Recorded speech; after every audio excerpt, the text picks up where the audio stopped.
While humans interpret words and pictures, computers interpret only patterns of bits. In our next lesson, let us understand how computer interprets data and information. How do you count numbers? So you think you know how to count? Did you know that computers only use 0 and 1? That's right.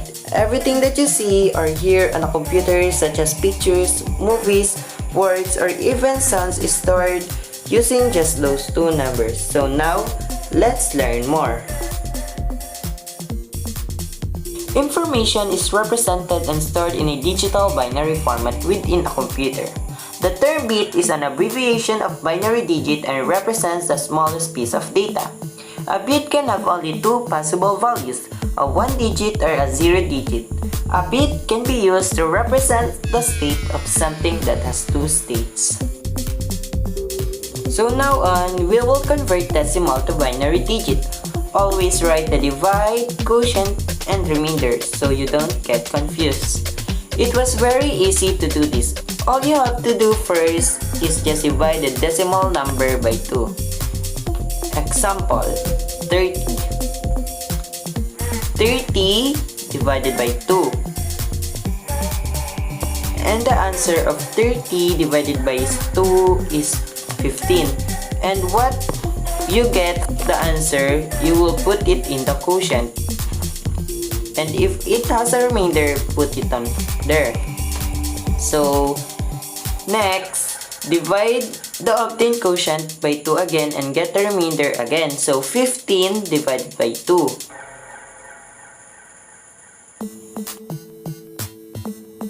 So 15 divided by 2 is 7.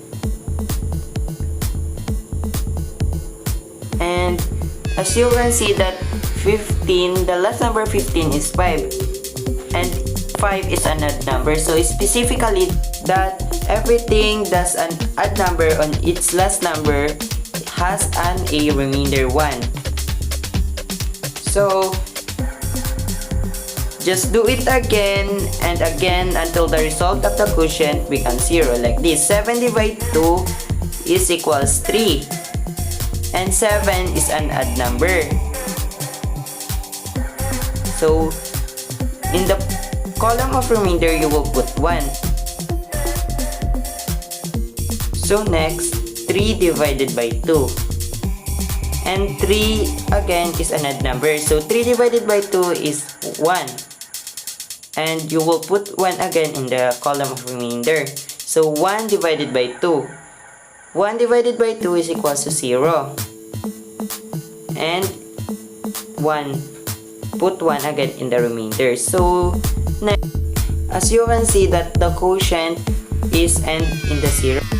Copy the remainders from the bottom up, and that is the equivalent digit of the allocated decimal number. So 30 is equals to 11110.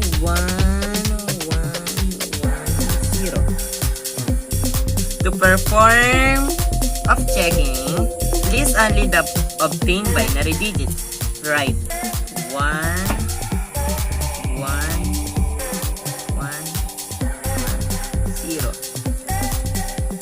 Next, put the equivalent of each number in the binary digit. Starting from the right of the binary digit, write 1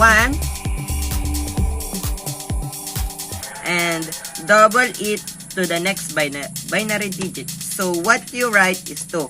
1 plus 1 is equals to. So you will write it in the next binary digit.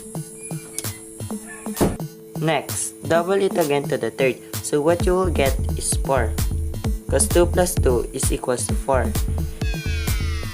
Just continue as in for example until there is a binary digit that need to be given an equivalent. 4, 8. 8 plus 8, 16. For all, multiply each binary digit by their equivalent. 0 times 1 is 0. 1 times 2, 2. 4, 8, 16. Then add.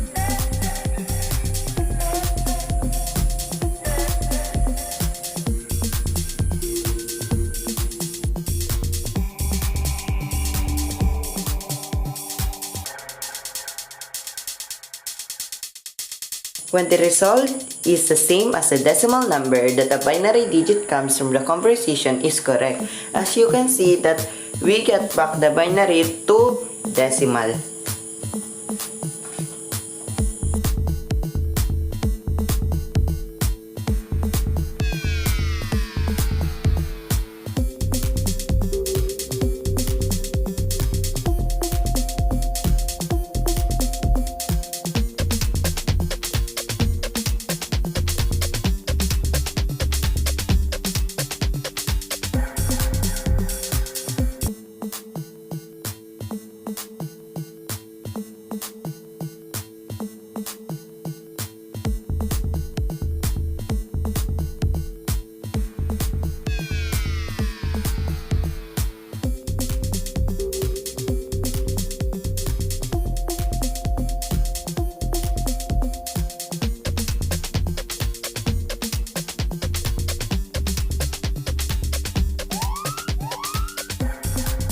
Is that the answer you got?